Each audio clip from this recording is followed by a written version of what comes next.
Começando o canal de futebol PlayStation 2, vamos ver mais uma rodada do Campeonato Brasileiro.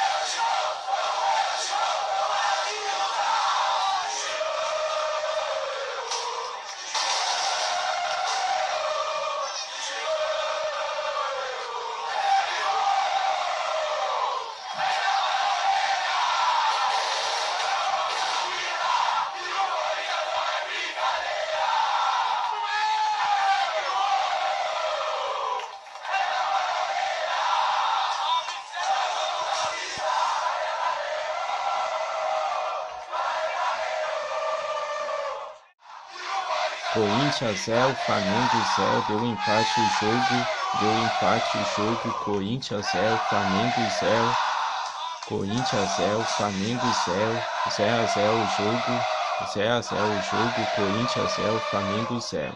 Mais uma rodada do Campeonato Brasileiro aqui, o canal de futebol PlayStation 2. Mais uma rodada do Campeonato Brasileiro aqui, o canal de futebol PlayStation 2.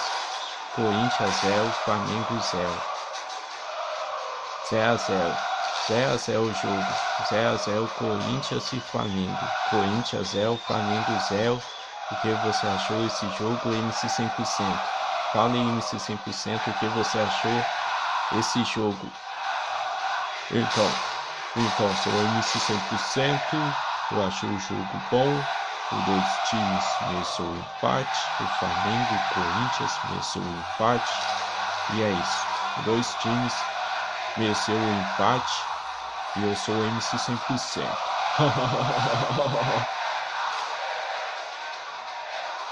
Vamos ver após a rodada amanhã. Amanhã tem mais uma rodada do Campeonato Brasileiro. Vamos ver após a rodada. Vamos ver a tabela. E amanhã tem mais uma rodada do Campeonato Brasileiro aqui, o canal de futebol PlayStation 2.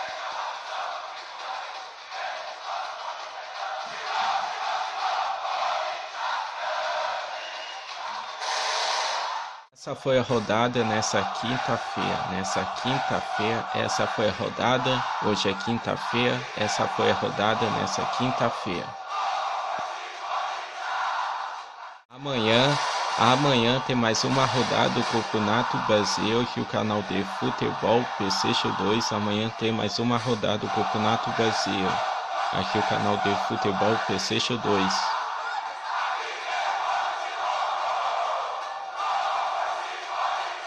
Vamos ver a tabela do Campeonato Brasileiro. Aqui o canal de futebol PlayStation 2.